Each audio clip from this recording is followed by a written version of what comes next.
It wasn't every day you found yourself staring at a two-headed alien with a clipboard looking more bored than a tax auditor on a Monday morning. Captain Blythe Knox had seen stranger things, like the time he discovered his second-in-command could juggle knives while drunk, but being part of a cosmic petting zoo took the cake. "Welcome to Exhibit 37, droned the alien, its voice like two cats fighting in a tin can. "Please refrain from touching the glass. It's conductive and we don't want you getting all zappy-zapped." Blythe sighed. "Yeah, wouldn't want to damage the merchandise." The alien's eyes, four of them, arranged like a tic-tac-toe board, barely flickered. Exactly. The zoo, officially labeled as the Benevolent Observation Complex, was about as benevolent as a hangover after a tequila binge. It stretched across an asteroid the size of Texas, its geodesic domes filled with everything from exotic beasts that looked like they crawled out of an artist's nightmare to the last remnants of a few dozen unfortunate human colonies. The aliens called themselves the Collectors. Blythe had other names for them, but they weren't fit for polite company, or impolite company, or any company that didn't involve a lot of alcohol. "Knox!" A familiar voice crackled over the comm, breaking the monotony of alien-guided tours. "Get your ass over to Section 12. We've got a problem." Blythe tapped his earpiece. "What kind of problem, Lynn?" "The kind that involves a missing person and a malfunctioning translator. Oh, and Munchkin stuck in the airlock again." Blythe pinched the bridge of his nose. "Can't Munchkin just, I don't know, not touch things?" "You're talking about the guy who tried to charge his toothbrush with a plasma conduit." "Point taken." "I'm on my way." Blythe strode through the corridors of the human exhibit, a place designed to mimic Earth so closely it was like living in a parody of a Norman Rockwell painting. Apple pie scent was pumped through vents, and the sky was a digital hologram that flickered every few minutes because the aliens couldn't be bothered to maintain it. Section 12 was buzzing with the sort of excitement that usually accompanied a circus fire. Lynn, the perpetually exasperated chief engineer, was arguing with a collector whose expression suggested it had reached its daily quota of human interaction 5 minutes into the conversation. "Captain," Lynn said, his voice a mix of relief and frustration. "Glad you could join us. Wouldn't miss it for the universe's most boring scavenger hunt." The alien waved its clipboard, a gesture that Blythe interpreted as a shrug. "This is not an isolated incident." "No kidding. What's the damage?" Lynn pointed towards a console that was sparking ominously. "The translator's shot probably fried during that last solar flare, and Kira's gone missing." Blythe's stomach sank. Kira was his intelligence officer, sharp as a whip and twice as likely to snap if provoked. "When was she last seen?" "About 6 hours ago," Lynn replied. "She was supposed to be monitoring communications, then poof." "And what's our delightful warden's take on this?" Blythe asked, nodding towards the alien. "We are investigating," it replied. "Your cooperation is appreciated." "Sure," Blythe muttered. "Appreciation's oozing out of your pores." He turned back to Lynn. "Get the translator fixed ASAP. We need to know if she tried sending a message out. And pry Munchkin out of the airlock before he figures out how to launch himself into vacuum." Lynn nodded, already barking orders into his comm. Blythe felt the familiar pressure of leadership pressing down on him, a weight as constant as the artificial gravity that kept them all from floating off into oblivion. As the day wore on, Blythe tried to ignore the pang of anxiety gnawing at his insides. It wasn't just Kira's disappearance. It was the zoo itself, this cosmic prison they were all trapped in. Humans, aliens, and whatever the hell that thing was in Exhibit 58. It looked like a sentient beanbag chair with eyes, and it gave Blythe the creeps. He couldn't help but marvel at the irony. Humans, who always prided themselves on bending nature to their will, now found themselves part of someone else's collection. It was a humbling experience if you were into that sort of thing. Blythe wasn't. As he walked through the exhibit, he passed by the mess hall where a group of kids were trying to teach a collector how to play tag. The alien seemed confused, or maybe it was just unimpressed. Hard to tell when its face looked like a half-melted candle. Blythe stopped by the barracks where his crew was gathered, looking like they'd rather be anywhere else. A sentiment he shared. "Okay, people, listen up. We've got a situation. Kira's missing, and we need to find her before the collectors decide to add her to the lost and found permanently." "Any leads?" asked Jax, the ship's pilot and notorious smartass. "Nothing solid yet. Lynn's working on the translator." "Great," Jax muttered. "Love that we're one tech glitch away from a total communication breakdown." "Focus, Jax," Blythe said. "We can't let this place get to us." "Too late," chimed in Mila, their medic. "I've already decided that if I die here, I'm haunting the hell out of these aliens. I'll make sure to reserve a spot for you in the afterlife," Blythe replied dryly. "In the meantime, keep your eyes open and report anything suspicious." The crew dispersed, leaving Blythe alone with his thoughts. He stared out the window at the stars, cruelly untouchable, mocking him with their freedom. The thought of being trapped here forever was enough to make even the most optimistic person despair, and Blythe was no optimist. Just then the comm system crackled to life.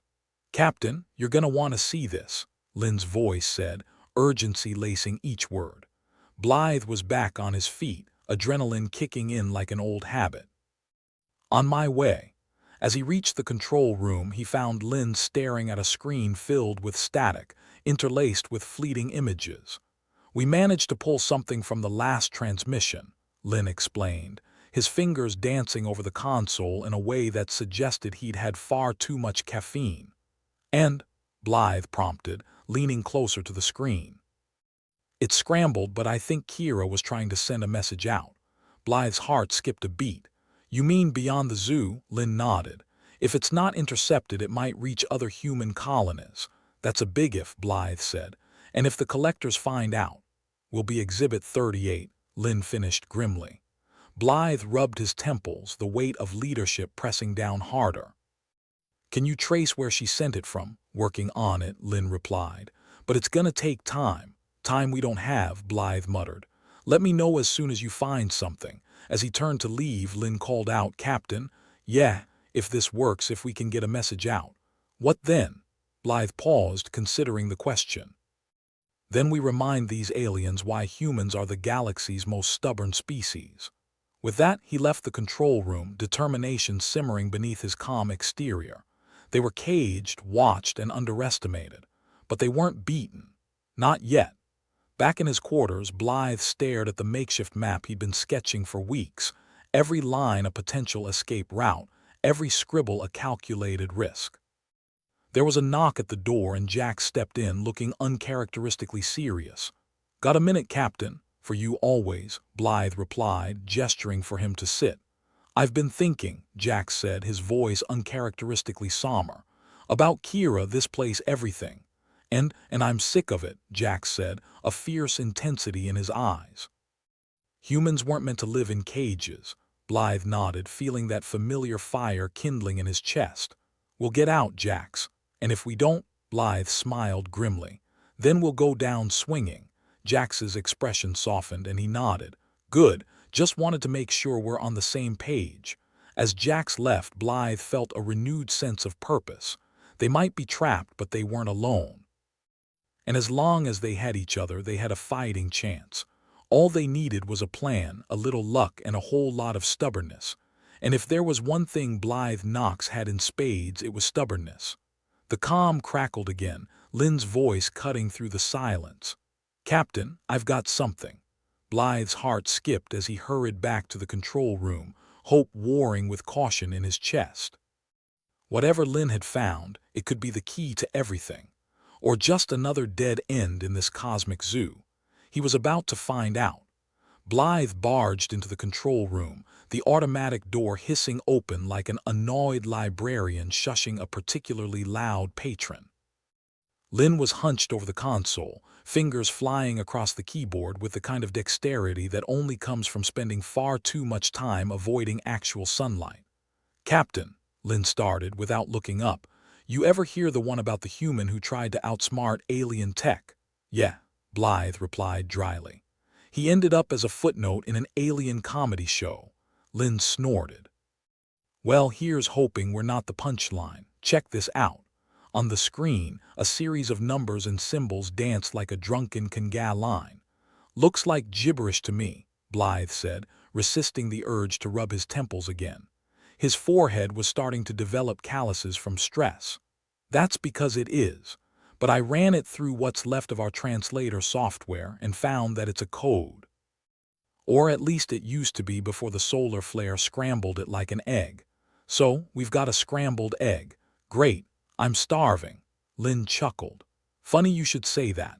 The code comes from Exhibit 37's power grid, more specifically from the conduits that keep this asteroid-sized zoo from going dark. Blythe leaned in, intrigued despite himself. You're saying Kira figured out a way to tap into the power grid? More than that. She found a loophole, Lynn said, eyes gleaming with the kind of excitement that usually preceded something exploding in his vicinity.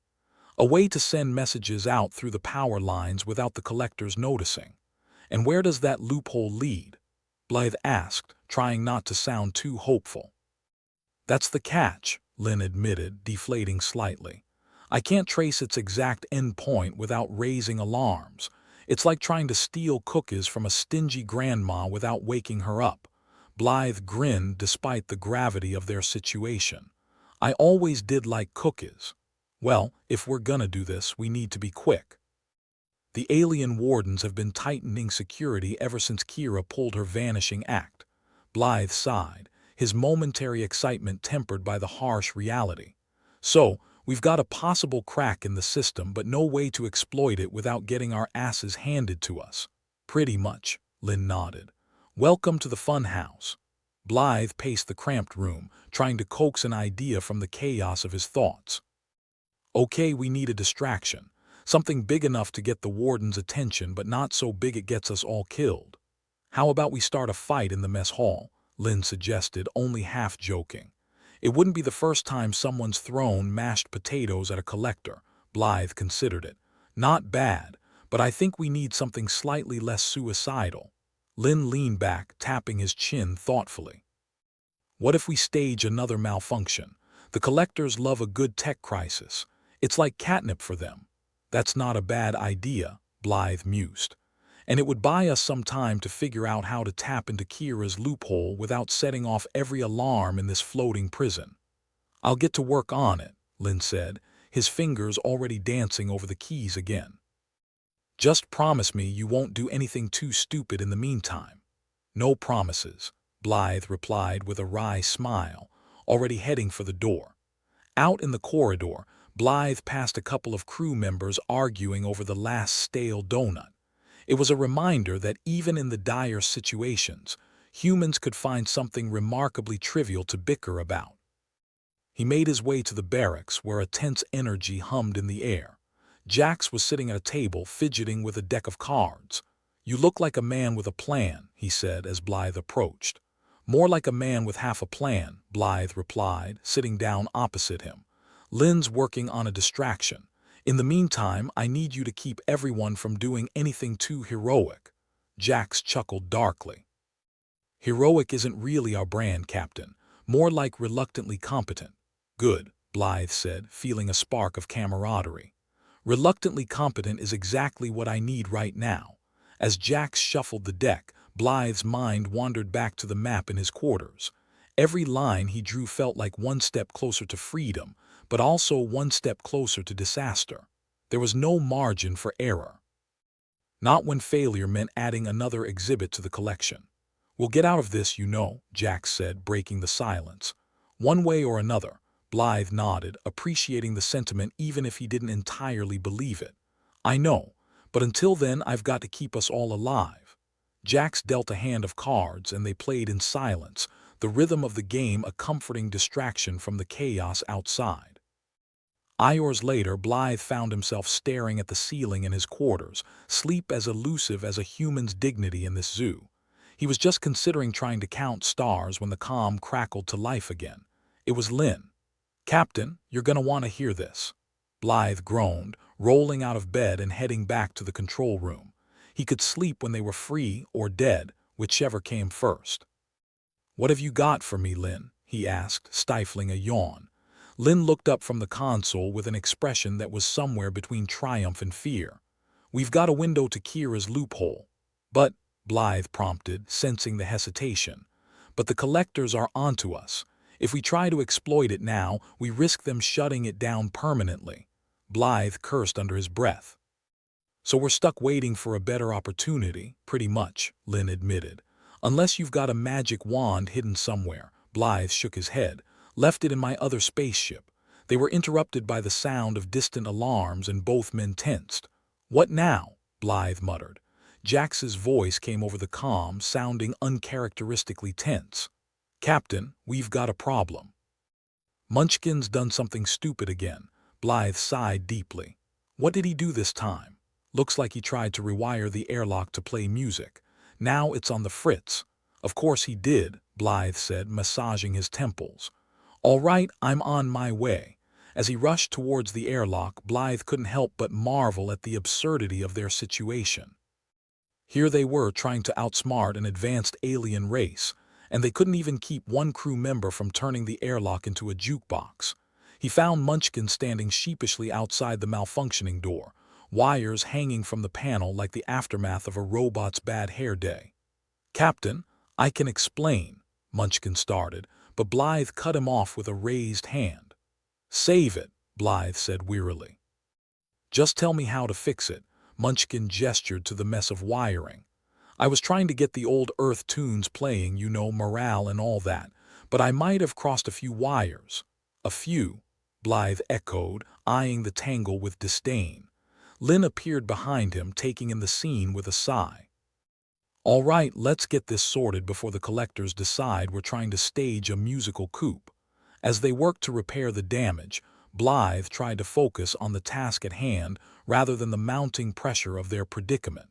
It was a temporary distraction, but he'd take what he could get. Eventually, the airlock systems hummed back to life, and Munchkin let out a relieved breath. "Thanks, Captain." "And sorry. Just don't touch anything else," Blythe replied, too exhausted to muster any real anger, "or at least ask someone first." With the immediate crisis averted, Blythe returned to the control room where Lynn was waiting with an update. "Good news," Lynn said, some of his earlier excitement returning. "Munchkin's little stunt actually bought us some time. The collectors are busy dealing with the airlock's false alarms. So we've got a window?" Blythe asked, feeling a flicker of hope. "Maybe," Lynn said, turning back to the console. "I'll keep an eye on the power grid. If they let their guard down, I'll let you know." Blythe nodded, feeling the weight of leadership settle back onto his shoulders. "Let's keep everyone on their toes. We might not get another chance like this." As the hours dragged on, Blythe tried to maintain morale among the crew. He told jokes, most of them terrible, and shared stories from their time on Earth, each memory a lifeline in the overwhelming darkness of their situation. Through it all, Blythe kept one eye on the console, waiting for Lynn to call out that their chance had come. It was a long shot, but it was all they had. And in a universe full of surprises, sometimes a long shot was all you needed. As Blythe sat there, he made a silent promise to himself. If they got out of this, he'd make sure no one ever underestimated humans again. Not even the collectors. Blythe surveyed the gathered crew. It was a ragtag collection of humanity's finest. If humanity's finest had a penchant for bad decisions and a chronic inability to follow instructions. Jax, Lynn, Munchkin, and the rest were crammed into the mess hall, which was a generous term for a space that smelled like reheated protein bars and regret. "All right, folks," Blythe began, trying to project authority despite the alarming lack of caffeine in her bloodstream. "We need a plan." Jax leaned back, balancing his chair on two legs in a way that screamed future spinal injury. "You mean, besides waiting for the collectors to notice we've been playing with their toy set?" "Yeah, besides that," Blythe replied dryly. "Lynn's working on keeping us undetected. But we need to do more than just hide in the shadows." Munchkin, never one to let the opportunity for chaos pass him by, raised a hand. "We could try tweaking the environment, see how they like their zoo being a bit more dynamic." Lynn raised an eyebrow. "Dynamic, huh?" Like the time you tried to give the airlock a musical number. Or are we talking about the time you nearly shorted out the kitchen trying to make toast? Munchkin grinned, unrepentant. I call it creative problem solving. More like creative problem creating, Jack snorted, but the gears were clearly turning. Blythe considered the suggestion. Dynamic. Interesting. What if we start small? See how much we can tweak without setting off alarms. Like a science experiment, Lynn chimed in, warming to the idea. Test the limits of the zoo's systems without crossing the line into let's get vaporized territory. Exactly, Blythe said, planning forming despite the headache building behind her eyes. We'll start with something that seems harmless. Maybe mess with the ambient temperature or gravity settings. Jax nodded. Gravity's a good start. Watch the collectors try to float around like confused helium balloons. And they thought watching us was entertaining, Lynn added. Plot twist. We're the ones in charge of the circus now. Blythe grinned, feeling a spark of hope.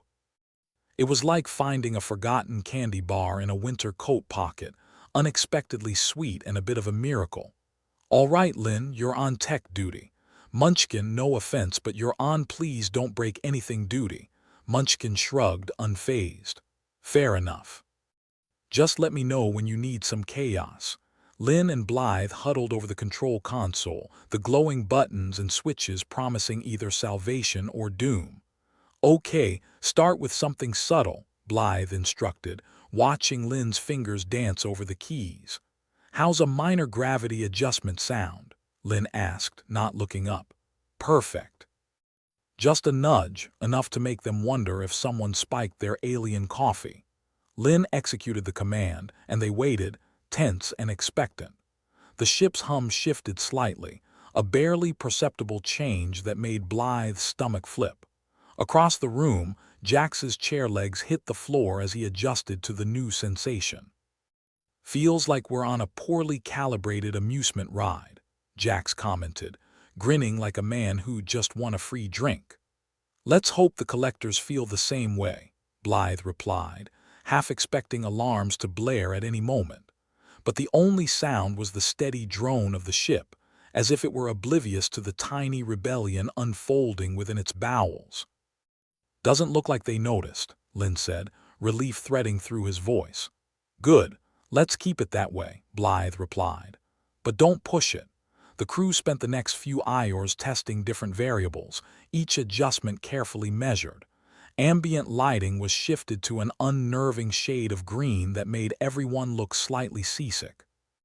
The temperature fluctuated, swinging from tropical to Arctic with delightful unpredictability. Munchkin, in a rare moment of brilliance or possibly madness, suggested introducing an echoing delay to the ship's PA system, turning every announcement into an unintelligible symphony of gibberish. It's like auto-tune for announcements, he claimed proudly.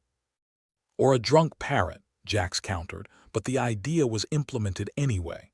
Through it all, the collectors showed no signs of intervention. Either they were oblivious or they were watching with the bemused interest of scientists observing lab rats inventing fire. As the hours ticked by, Blythe felt something she hadn't in a long time, a sense of agency. Here, in the belly of the beast, they were manipulating the environment. It was far from freedom, but it was a step in the right direction. Lynn sat back, rubbing his eyes.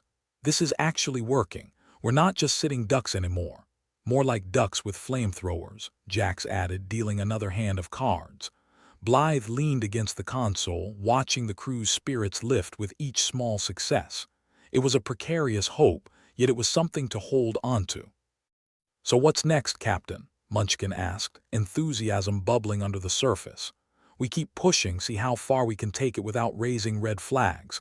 Maybe we can even use this to find Kira's loophole. Like a game of hide and seek, Lynn mused. Except we're hiding in plain sight. And they're seeking with binoculars made out of cheese, added Jax, which made no sense but won a chuckle anyway. The gravity play had been a risk, but it showed promise. The collectors, seemingly vast and omnipotent, had blind spots. Exploiting those blind spots became the crew's new pastime. The temperature was next, dialed up until everyone was sweating like they were in a sauna. When no alarm sounded, they dialed it back to a comfortable chill. Blythe couldn't shake the feeling that they were being watched, but whether by the collectors or something else was unclear. Maybe it was just paranoia, but Blythe had learned long ago that paranoia kept you alive. "Let's keep the changes subtle," Blythe cautioned. "It's only a matter of time before someone notices their ant farm's been tampered with." "Speaking of ants," Lynn said, "what about introducing a glitch into their surveillance, like a short loop in the camera feeds?" Blythe frowned, considering. "If we could pull it off without detection, it'd give us breathing room, but it's risky." Lynn shrugged. "Everything we do's risky. Might as well make it count." "All right," Blythe agreed, the thrill of potential success outweighing caution. "Do it." Lynn got to work, fingers flying over the keyboard with the precision of a concert pianist who'd been forced to perform in a dive bar. Blythe paced the room, the silence stretching taut as they waited for something to go wrong. "Done," Lynn announced finally, leaning back with a satisfied grin. "Let's see them figure this one out." If the collectors were indeed watching, they gave no sign. The camera's pre-programmed sweep seemed oblivious to the subtle loop Lynn had introduced. "Maybe they are on a coffee break," Jack suggested, shuffling the deck again. "Or maybe they just like what we've done with the place." Blythe chuckled, feeling the tension in her shoulders ease ever so slightly. "Well, if they start requesting a playlist, we'll know we've gone too far." For a moment, as Blythe looked around at her crew, she allowed herself to believe they might just pull this off. It was a fragile hope, easily shattered by the reality of their situation, but hope nevertheless. As the lights flickered in their now familiar sickly green, Jax dealt another hand. "Anyone up for poker?" "I hear despair makes for a great ante." Lynn nodded, sliding into the seat opposite. "I'm in. Might as well go all in on something." Blythe watched them play, the sound of cards shuffling and the gentle clink of makeshift chips creating a lullaby of rebellion. "You know," Munchkin said, breaking the comfortable silence, "I think we might actually be good at this." "At what?" Blythe asked, curious. "Causing chaos," Munchkin replied with a grin. "And maybe, just maybe, surviving." "Let's hope you're right," Blythe said, feeling the weight of leadership a little lighter. "Because chaos and survival are all we've got." As they played, Blythe's mind returned to the map she'd sketched in her quarters, a network of potential escape routes and dead ends. Each line represented a gamble, a risk that could either doom them or lead to freedom. "We'll get out of this," Lynn said, echoing Jax's earlier sentiment. "Yeah," Blythe agreed, fingers tracing the edge of the console. "We will." The ship hummed around them, a mechanical heartbeat that promised both doom and salvation. And in that moment, in the eye of the storm they had created, Blythe almost believed it. Almost. The asteroid zoo's atmosphere had taken on the ambience of a cursed funhouse, each corridor a mystery ride, each console a slot machine of doom. Captain Blythe Knox and her ragtag crew had been dancing on the knife edge between chaos and annihilation for who knew how long. But hey, if you couldn't laugh about it, you'd cry, and nobody had time for tears when survival was on the line. Blythe stood at the heart of their makeshift HQ, a cluttered mess of blinking lights, wires, and dubious tech, contemplating their next move. Her crew lounged around, each lost in thought or in a card game that seemed more about distraction than stakes. "You feel that?" Jax said, breaking the relative calm as he dealt another hand, his eyes flicking to the overhead lights. "Feels like the walls are closing in." "Maybe they are," Blythe replied, half joking, half serious. "Wouldn't put it past these collectors to try and squash us like bugs." Lynn, hunched over the console with the enthusiasm of someone trying to decipher tax code, grunted. "Collectors must have noticed we're not just pretty exhibits." "Could mean trouble, but could also mean they're scared," Munchkin chimed in, still obsessed with his chaos theory. "Maybe our little tweaks have them second-guessing their omnipotence. Or maybe they're just rewatching the same loop of us screwing around, thinking it's a sitcom," Jax snorted, shuffling cards with nimble fingers. Blythe sighed, rubbing the back of her neck. "Either way, we need to prepare for whatever's coming." "Lynn, keep an eye on the systems. Any changes? I want to know about them yesterday." "On it," Lynn replied, though Blythe could see the weariness in his eyes, the kind that came from too many nights of playing digital cat and mouse. Suddenly, the lights flickered, and the ever-present hum of the ship shifted, a subtle change that made everyone sit up and take notice. "Okay, what the hell was that?" Munchkin asked, eyes darting nervously. "Feels like they're cranking up the pressure," Jax muttered, casting a wary glance at the ceiling as if expecting it to come crashing down. "Great, just what we need," Blythe replied, the sarcasm dripping from her voice like oil from a leaky pipe. "More pressure." As if we weren't already in a cosmic pressure cooker. The air conditioning kicked into overdrive, blasting them with icy currents that made goosebumps rise on their skin. It was as if the collectors were trying to turn them into human popsicles, or maybe just hoping to catch them off guard. Lynn frowned at the console, tapping furiously at the keys. "They're increasing security protocols. Looks like they've upped the surveillance and tightened our little playground. Guess our antics didn't go unnoticed," Blythe said, trying to keep the frustration at bay. "All right, everyone, heads on swivels. We need to keep one step ahead. Or at least not 2 steps behind," Munchkin added with a grin that was more bravado than humor. Jack stood, stretching with a casualness that belied the tension in his muscles. "I say we take the fight to them. We've been too passive, just reacting. Let's give him something to really worry about." Blythe gave him a look that was half admiration, half exasperation. "And how do you propose we do that, oh fearless instigator?" Jax shrugged, a mischievous gleam in his eye. "Maybe we've been thinking too small. We've been playing at being nuisances. Maybe it's time to up our game." Blythe considered this, the weight of leadership pressing heavily on her shoulders. "All right, let's brainstorm. But remember, if we push too far, we might not live to regret it." "Living on the edge is what we do best," Jax replied with a grin that was all teeth and defiance. The crew huddled together, tossing out ideas like darts at a board. Some were feasible, others strayed into the realms of madness, a testament to their diverse range of sanity levels. But it was Lynn who finally hit upon something that could work, a spark of ingenuity that cut through the clamor. "What if we use their own systems against them?" Lynn suggested, voice low and intense. "Create a feedback loop in their security protocols." "It'd be risky, but if it works we could buy ourselves time." Blythe nodded slowly, seeing the potential. "And if it doesn't, then we might have front-row seats to our own execution," Lynn said dryly. "But hey, if you're gonna go, might as well make it memorable. As plans went, it was perilous at best, suicidal at worst. But in their situation, the distinction was often blurred." The crew's enthusiasm was infectious, and Blythe found herself caught up in it, the adrenaline pushing her hesitance aside. "All right, let's do it," she said, making the call with the authority of someone who'd long stopped caring about playing it safe. "Lynn, you're on point. Munchkin, you're assisting.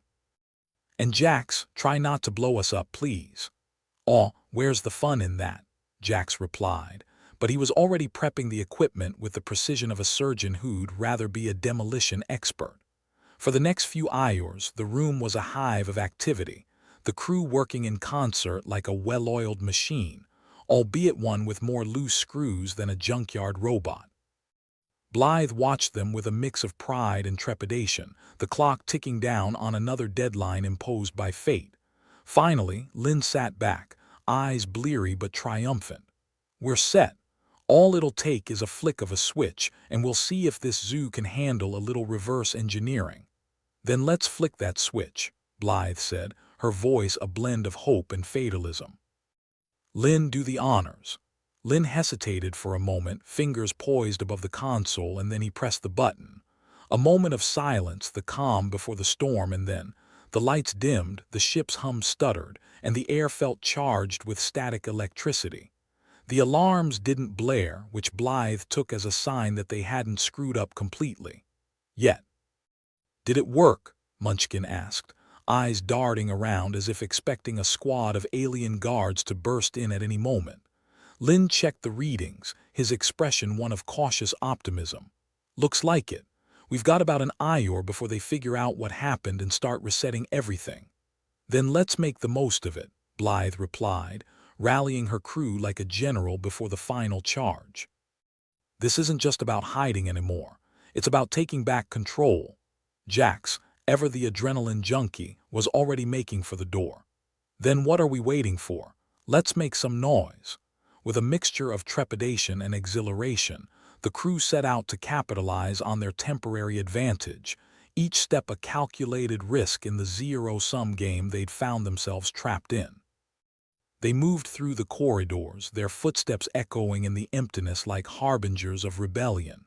Every shadow seemed to watch, every corner a potential ambush, but they pressed on, driven by necessity and the stubborn refusal to go quietly into the night. As they approached the central server room, a veritable fortress of alien tech, Blythe felt her heart quicken. This was the heart of their captor's operation, the nerve center that controlled their fates. If they could access it even for a moment, they might tip the scales in their favor. "Here goes nothing," Jax muttered, stepping forward to breach the door.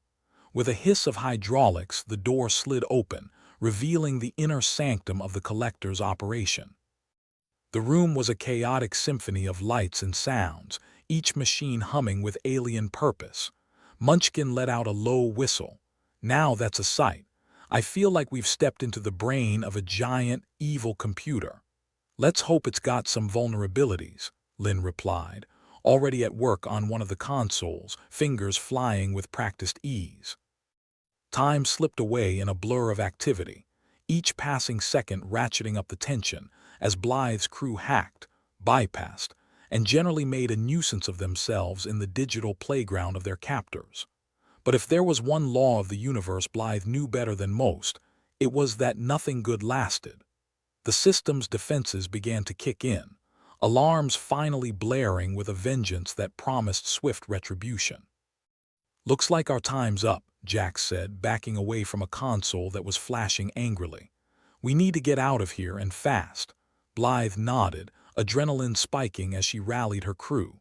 "All right, fall back. We've done what we came to do." As they retreated, the ship's systems roared to life, the collector's inevitable response to their meddling making its presence known. Lockdowns initiated, lights flashed red, and the corridors seemed to close in around them. "Guess they're not happy with us," Munchkin quipped, though his steps were quick, urgency lending speed. "No one likes it when the pets bite back," Blythe replied, pushing them onward. They raced through the ship, pursued by the wailing of alarms and the specter of capture. But with every breath, every pounding step, Blythe felt the fire of defiance burn brighter. They'd made their mark, however small, and that was something the collectors couldn't take away. Back in their HQ, they barricaded the door, the room once more becoming a sanctuary amidst the chaos. Blythe surveyed her crew, each one a testament to resilience, determination, and more than a little insanity. "We did it," Lynn said, his voice a strange mixture of triumph and disbelief. "We actually made a dent. And now we wait," Blythe replied, exhaustion tugging at her bones but unwilling to let it show. "See how they react." The room settled into silence, the weight of their actions hanging heavy in the air. Blythe knew the stakes had never been higher, that their small victory would be met with force. But for now, in this moment, they had won a battle. The war was still to come. As the alarms continued to blare, a cacophony of impending doom, Blythe allowed herself a small, grim smile. For better or worse, they were no longer pawns in this game. They were players. And the game was far from over.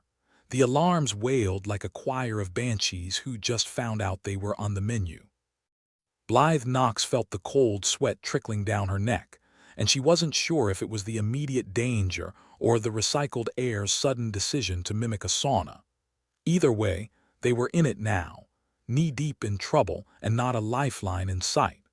Lynn was hunched over the console, fingers dancing across the keys like some frantic virtuoso trying to outrun a bad review. "I'm working on it," he muttered, though the edge in his voice suggested they were about 2 minutes away from a very permanent curtain call. Munchkin was pacing, the kind of pacing that suggested he was either about to solve the universe's mysteries or invent a new dance craze. "You know," he said, waving a hand at the blinking lights that threatened to give someone a seizure, "I've always wondered how it feels to be a cockroach on the wrong side of a shoe." Jax was loading up a not-so-metaphorical shoe, namely his sidearm, with a nonchalance that spoke volumes about his general approach to life-threatening situations. "Guess we're about to find out, huh?" Not helping Jax, Blythe snapped, though the sarcasm was aimed more at herself than him. The chaos theory had kicked the hell out of the chaos part, and now they were left scrabbling for the theory.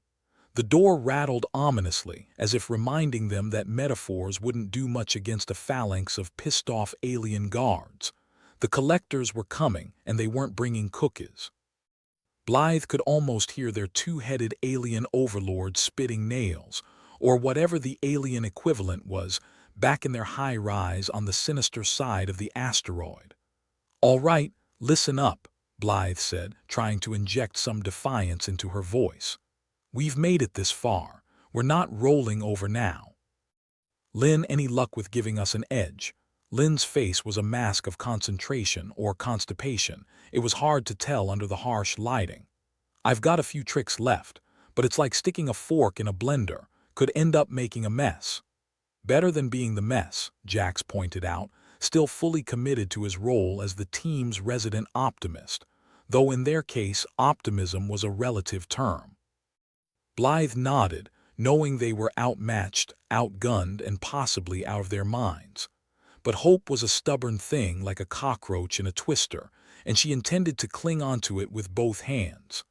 Just then, the door buckled inward, reminding them that time wasn't on their side. Lynn swore under his breath, a creative use of language that would have made a sailor proud, before quickly deploying a series of commands into the console. The lights flickered, the alarm screeched louder, and the room's atmosphere shifted like it was trying to decide between sauna and icebox. "Lynn!" Blythe barked, watching as the door's integrity began a fast and furious countdown to 0. "One last shot," Lynn replied, his voice tight. "Cross your fingers or toes or whatever you've got." Blythe didn't have time to articulate a prayer or a curse as Lynn's fingers danced their last desperate tango across the board. Then, silence. Not the comforting kind, but the kind that whispered of impending doom and cosmic jokes at their expense. The door groaned one final time, and then imploded with all the subtlety of a drunken rhinoceros. On the other side were their alien wardens, tall, spindly beings with expressions of mild annoyance, like they were here to collect overdue library books rather than prisoners. Blythe stood her ground, though the smart part of her brain screamed for her to run, hide, or perhaps try interpretive dance as a distraction. "Welcome," she said, giving the aliens her best "I'm totally calm and not internally screaming" smile. The aliens stared back with the dispassionate gaze of entities who dealt with more interesting intruders during breakfast. The one on the left, sporting a particularly impressive pair of antennae, raised what might have been an eyebrow or a tentacle. It was hard to tell. "Humans," it said, voice surprisingly smooth, like someone had given it finishing school lessons in condescension. "You have been disruptive." "Disruptive," Jax echoed, his grin as reckless as ever. "We prefer the term proactive." The alien's expression didn't change, but something about its demeanor suggested Jax's brand of humor wasn't quite translating. "Proactive," it repeated, like tasting a new word it wasn't sure it liked. Blythe decided to take a different tack, seeing as their current approach was about as effective as a chocolate fire guard. "Look, I get it. We're not the best roommates, but maybe we can work something out." The two-headed alien glanced at its twin, an unspoken communication passing between them. Unfortunately, they didn't seem in the mood for negotiation, unless it involved a lot more compliance on their part and a lot less freedom. "You have interfered with our objectives," the second head stated, voice as flat as a solar panel. "This is unacceptable." Blythe sighed inwardly. Alien logic was always so damn black and white. whereas she preferred her shades of gray with a side of well-aimed chaos. "Maybe we're just misunderstood," she ventured, though she knew it was a long shot. Lin was busy tapping away at a secondary console, his frown deepening as he tried to coax anything useful from the temperamental tech. "We've got incoming," he whispered, though the urgency was clear enough. Blythe took a moment to appreciate the universe's timing, which was about as helpful as a chocolate teapot. "All right, folks, options. Fight or flight's looking good," Munchkin quipped, though his eyes betrayed the fear lurking beneath his bravado. Jax, ever the maverick, checked his weapon with a casual flick of the wrist. "I'm all for door number 1. Blythe weighed their chances, which were slim to none, and Slim had just left town. But damn it, if they were going down, they'd go down swinging. "Lin, see if you can open a back door in the system. If we're lucky, we might be able to get out of here." The aliens watched with what might have been curiosity or disdain. Alien expressions were notoriously inscrutable.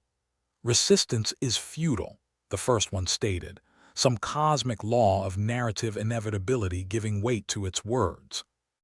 "Yeah, well, we humans have a thing for lost causes," Blythe shot back, reveling in the futility of her defiance like a moth to a flame. Lin's fingers flew, and for a moment it seemed as if the universe had decided to toss them a bone. The lights flickered, the systems hummed, and then gloriously a nearby door slid open with a hiss. "Go!" Blythe shouted, propelling her team towards the newly created escape route. They bolted like bats out of hell, the aliens' startled reactions trailing in their wake. The corridors blurred, their footsteps barely keeping pace with the pounding of their hearts. Jax took point, leading them through a maze of tunnels and passageways that seemed to shift with malicious intent. Blythe's mind raced, options flickering like dying stars in the vast emptiness of space. "Lin, how much time did you buy us?" Blythe called as they skidded around a corner, the floor slick underfoot. "Not enough," Lin replied, his breath coming in ragged gasps. "But maybe we can." The sentence cut off as they hit a dead end, the universe's punchline delivered with cruel timing. A wall of solid metal blocked their path, unyielding and mocking their desperation. Munchkin gave voice to their collective frustration, a stream of profanity that would have made a sailor blush. "Now what?" Blythe leaned against the cool metal, the weight of their situation crashing down like a tidal wave. They'd pushed, pulled, prodded at every crack in their confinement, yet here they were, backed into a corner with nowhere left to run. "This might be it," she admitted, the words tasting of ash and defeat. Jax, ever the optimist in a ship of pessimists, glanced around. "Not yet, Captain. There's always a way out." "And if there isn't?" Lin asked, the question hanging in the air like the sword of Damocles ready to fall. "Then we make one," Jax said, eyes gleaming with a reckless defiance that was both inspiring and terrifying. Blythe nodded, feeling the fire reignite, however faintly. They might be outmatched, but they weren't out of ideas. Not yet. "All right, let's see what we can do." As plans went, it was a long shot, predicated on half-formed ideas and more hope than practicality. But that was their life now, a series of desperate gambles in a game rigged against them. They worked with frenetic energy, scavenging what they could from the immediate area. Jax's sidearm, Lin's jury-rigged tech, even Munchkin's half-baked theories, all thrown into the mix like ingredients in a cosmic stew. The sound of approaching footsteps reminded them that their time was measured in heartbeats. The aliens were closing in, and this time they wouldn't be caught off guard. Blythe took a deep breath, the calm before the storm. "All right, everyone, give it your all. This is our last stand." And with that they set to work, a ragtag band of misfits against the might of an alien zoo. A hopeless cause, perhaps, but when had that ever stopped them before? The air crackled with the tension of impending conflict, and Blythe felt a strange sense of peace settle over her. They were outmatched, outnumbered, and on borrowed time. But they were together, and that was something the collectors couldn't take away. As the final pieces slid into place and the door began to buckle under the aliens' assault, Blythe allowed herself a grim smile. They were human, damn it. And humans never went down without a fight. With a roar of defiance, they launched their plan, a desperate last-ditch effort in a universe determined to crush them. And as the chaos unfolded and the world tilted on its axis, Blythe knew one thing: win or lose, they go out on their own terms. A small victory, perhaps, but in the grand scheme of things, sometimes that was enough. The door rattled ominously, a reminder that their current game of hide and seek with the universe's least friendly librarians was about to hit a rather definitive end. Blythe leaned against the wall, trying to catch her breath while racking her brain for any overlooked advantage. Not exactly a wealth of options in a room with all the charm of a busted toaster oven. "Why do I feel like I'm in a bad episode of Space Bandits?" Jax muttered, checking his gun with the nonchalance of someone who'd long accepted that life frequently wrote them a raw deal in cheap ink. Blythe sneered at the thought. At least in Space Bandits, the writers have enough courtesy to give their protagonists a bit of plot armor. We could use some of that right now. Plot armor, Munchkin snorted, squinting at the ceiling as if it might reveal some cosmic revelation. More like pot luck with our luck. Lin, ever the optimist in a room full of pessimists, was typing away at his console with the fervor of a man trying to outwit a toaster. "All right, folks, let's not throw in the towel just yet. Maybe there's a glitch in the zoo's matrix we can exploit." Exploiting glitches sounded a lot better than waiting to become intergalactic roadkill. Blythe's gaze drifted across the room, from Lin's frantic typing to the other's nervous anticipation. Her mind snagged on the flickering lights, the hum of the power systems, and then, like a bolt from the blue, inspiration struck. "Wait a minute," Blythe said, snapping her fingers to catch their attention. "The power grid. If the solar flare scrambled the original code, maybe it left a backdoor open in the system." Lin paused, looking up with the wariness of a man who'd been burned by hope before. "You think there's a chance we can hack our way out? Better odds than trying to sweet-talk those aliens," Jax chimed in, gesturing with his gun in a casual wave. "Or we could play dead," Munchkin suggested, his voice dripping with sarcasm. "Classic possum strategy. Worked for me once at a bachelor party." Blythe ignored the remark, the gears in her head turning faster than a hamster on a caffeine high. "Lin, can you find any weaknesses in the power grid? A loose connection, an open circuit, anything we can use to our advantage?" Lin nodded, diving back into the console like a man possessed. The rest of the team watched, a mix of anxiety and anticipation hanging in the air like cheap cologne. The moments dragged by, each second slower and more unbearable than the last. The door shuttered again, the aliens outside apparently getting impatient with their game of cosmic hide and seek. "Any day now, Lin," Jax said, his calm facade slipping just a fraction. "Working on it," Lin replied through gritted teeth, the sound of typing filling the tense silence like an offbeat symphony. Blythe glanced at the others. "Get ready. When Lin gives the signal, we move. Fast."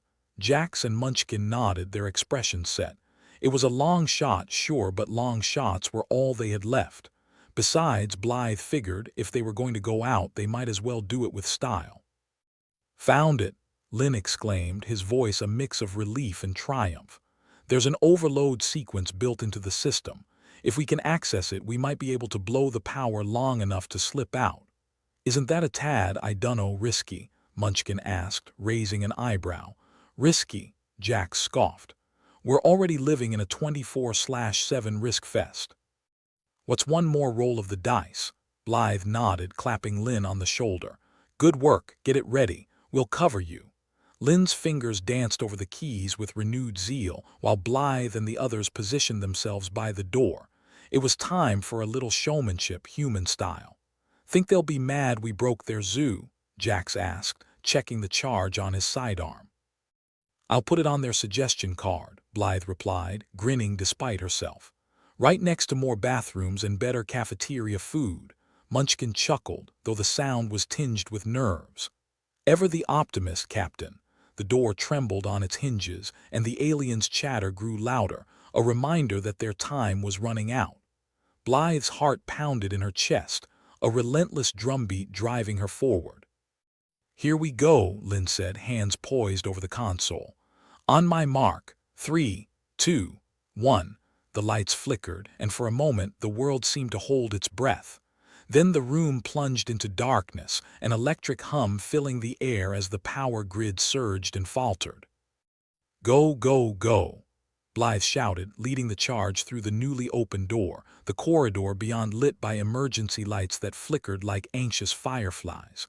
They sprinted down the hallway, the sound of alien pursuit echoing behind them, a stark reminder that their moment of advantage was as fleeting as a summer storm. "Left or right?"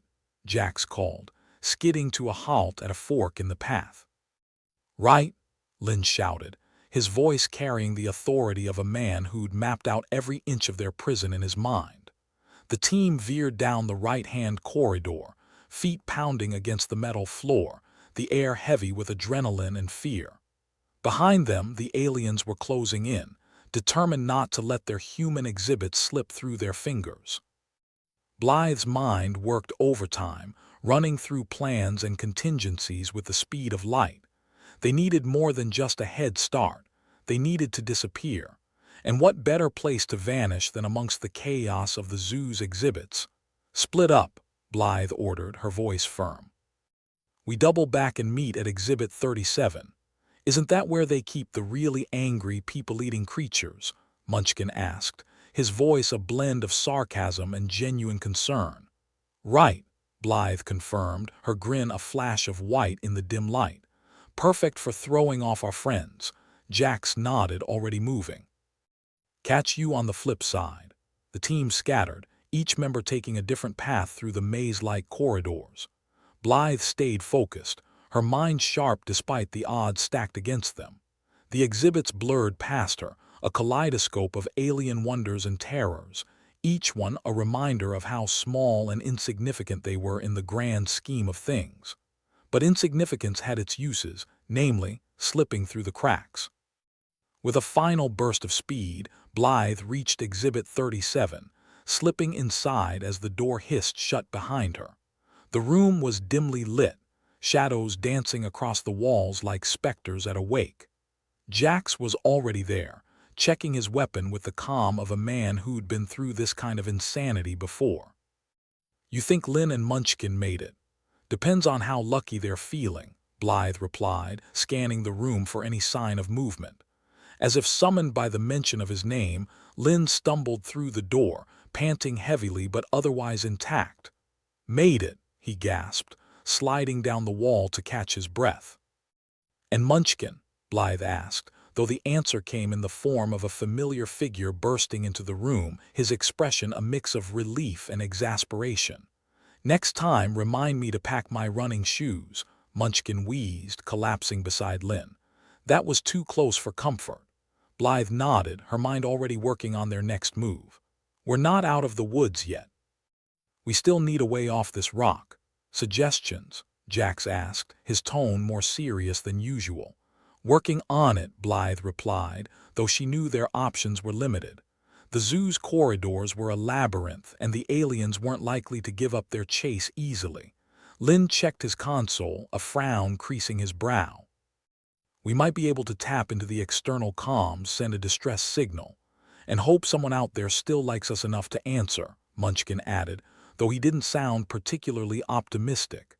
"It's a plan," Blythe said, knowing it was their best shot. "Let's make it happen."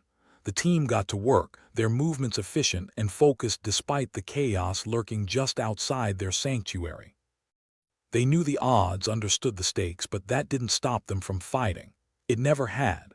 As they worked, Blythe felt a strange sense of calm settle over her. They might not make it out, might not win against the zoo or the universe, but they were together. And in their world, that counted for something. Jax managed to tap into one of the exhibit's panels, his fingers flying over the controls with practiced ease. "Signal's weak, but it's something," he reported, adjusting the frequency. "Then let's make sure it counts," Blythe replied, her voice steady despite the weight of their situation. The door rattled again, and Blythe knew they were running out of time. But even in the face of impending doom, she couldn't help but smile. They'd come this far against all odds, And who knew? Maybe they'd surprise the universe one more time. Lin finished configuring the system, his expression a mix of hope and determination. "Ready when you are, Captain," Blythe nodded, taking a deep breath. "All right, team, let's light up the sky." As the signal went out, a beacon of defiance in the dark, Blythe knew they were taking one hell of a gamble. But then, risk had always been their playground. The door finally gave way, the aliens bursting in with expressions of mild annoyance and determination. But Blythe and her team stood ready, a ragtag ensemble of human stubbornness and pride. The aliens might have had the numbers, the power, the control, but they didn't have what Blythe and her team possessed: a refusal to surrender, a relentless hope in a universe that thrived on crushing it. "We don't have to win," Blythe muttered under her breath, grinning at her team. "Just have to make it interesting." As the chaos erupted, Blythe felt the fire of defiance burning bright. They might be down, but they weren't out. Not yet. And in the grand cosmic dance, that was enough to keep fighting. The zoo's control room was a mess. Not that it had ever been a beacon of tidiness, but right now, it resembled a crime scene crossed with a low-budget sci-fi set. Consoles crackled with static, emergency lights blinked like they were having a nervous breakdown, and the air was thick with the smell of burnt circuits and desperation. Just another day at the office. Blythe Knox wiped the sweat from her brow, not that it helped much. She was drenched, a lovely mix of fear and possibly the alien equivalent of a sauna. The alien overlords were not known for their creature comforts. "Any chance this plan doesn't end with us getting vaporized?" Munchkin asked, leaning against a doorframe and trying to look nonchalant. He was failing. "Because I didn't pack my vaporization pants." "Relax," Blythe replied, though she couldn't quite muster the confidence to sell it. "I hear getting vaporized is all the rage. Instant weight loss," Jack snorted. "There are easier ways to drop a few pounds." "Yeah, like cutting off a limb," Munchkin replied, rolling his eyes. "Which, knowing our luck, is probably next on the agenda." Meanwhile, Lin was a whirlwind of activity, fingers flying over the console like a concert pianist with a caffeine problem. "We're close," he said, or maybe it was a prayer. "If we can just get the power grid to overload and create a feedback loop, it'll break the zoo's physics. At least for long enough to give them a headache." Blythe grinned, though it felt more like baring her teeth. Giving them a headache sounds like a start. The room shuddered as the aliens outside decided to up their game, banging on the door like they were auditioning for a spot in a heavy metal band.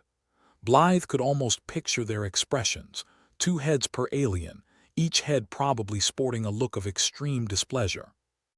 Not that she cared, she wasn't exactly thrilled with them either.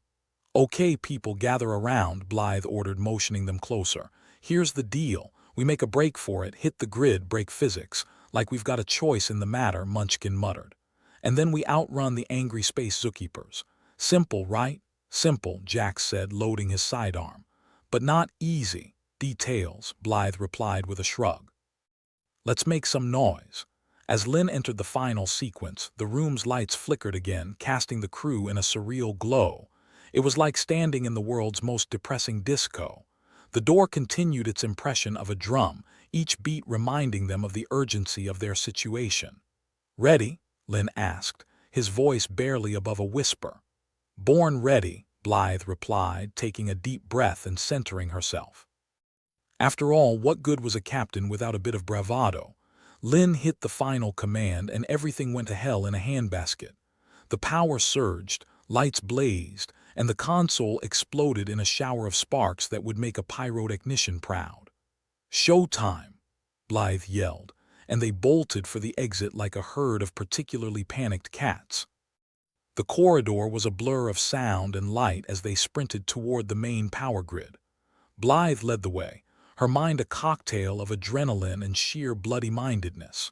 Behind them, the aliens were closing in, still trying to reclaim what they saw as their rightful property.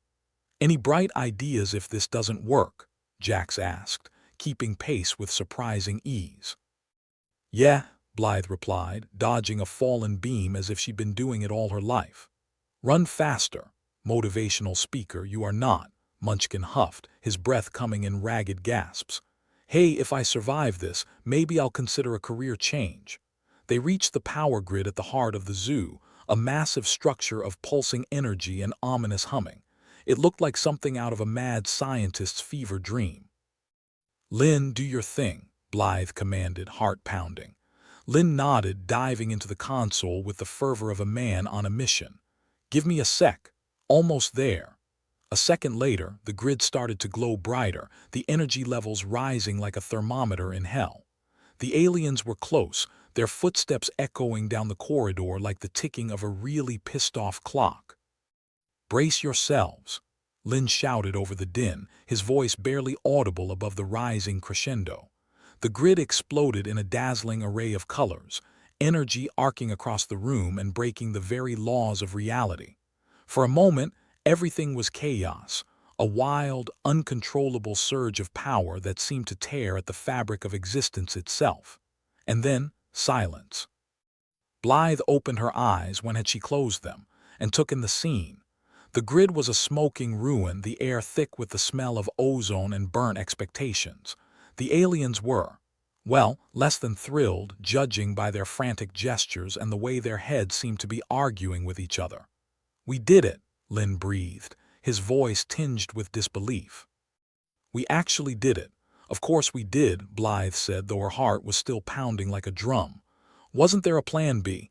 Plan B was dying with dignity, Jax offered, his tone dry as sand. Glad we skipped that one. Right, Blythe said, shaking her head to clear the ringing in her ears. Let's get the hell out of here before they come up with Plan C. The crew turned and ran, the corridor now eerily silent in the wake of their victory. They'd broken the zoo's physics, shattered the constraints that had held them captive. For the first time, escape seemed possible, not just a fever dream whispered among desperate souls.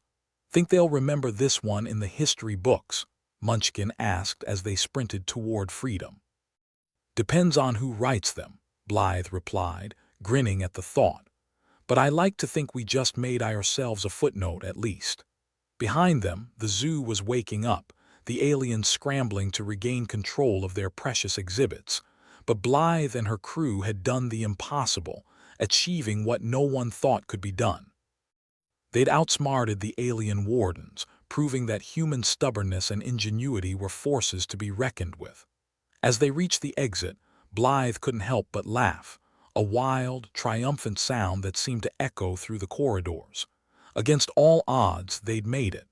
Maybe not unscathed, but then, who needed to be unscathed when you had stories to tell? The stars stretched out before them, a vast, endless expanse of possibility. Blythe paused for a moment, taking it all in. Sure, the galaxy was a dangerous place, filled with pitfalls and enemies who'd love to see them fail. But it was also a place where they could be free, where they could make their own rules. Ready, Captain? Lynn asked, his eyes filled with hope and the bright spark of adventure.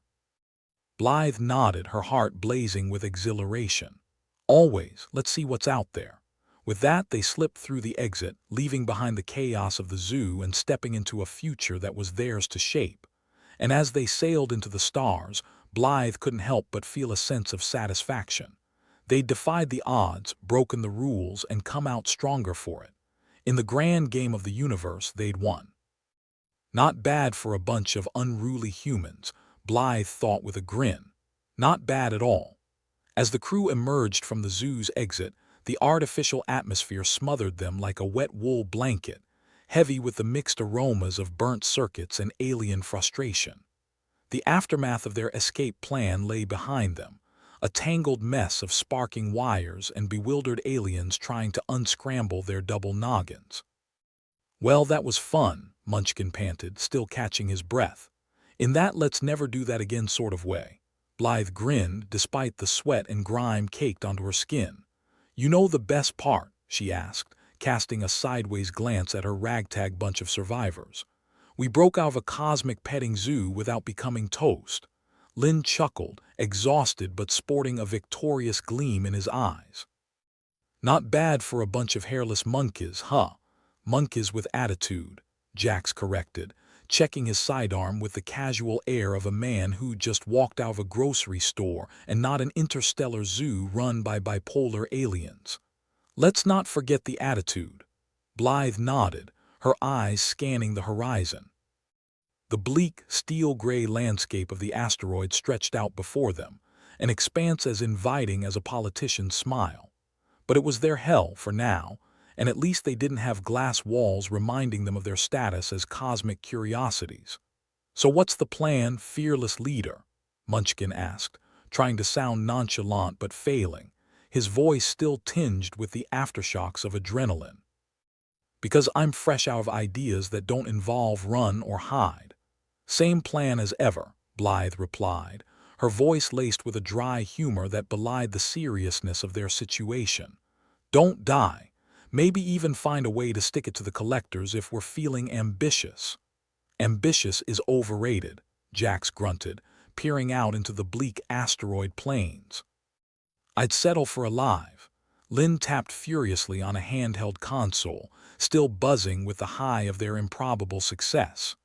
"You know," he mused, "I always thought it'd take more than an overloaded power grid to escape from an alien menagerie." "Shows what you know," Blythe quipped, though the quiver in her voice hinted at the narrowness of their victory. Never underestimate the power of a well-timed physics tantrum.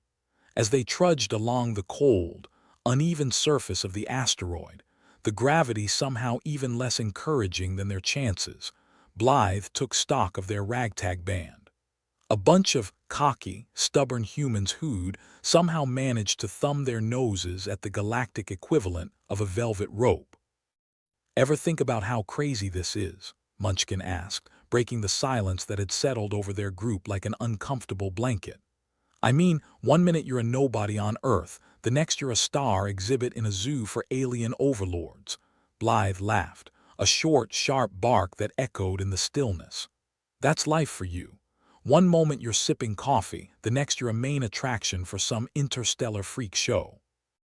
"At least we'll have stories to tell if we ever make it back." "Big if there," Jax pointed out, his tone flat but somehow hopeful, "considering the universe seems hell-bent on making sure we don't." "Call me an optimist," Blythe retorted, her eyes twinkling with a mischief that refused to be quashed. "But I like to think we've got a shot." "Optimist," Lynn snorted. "You'd fit right in at a lottery convention with that kind of thinking."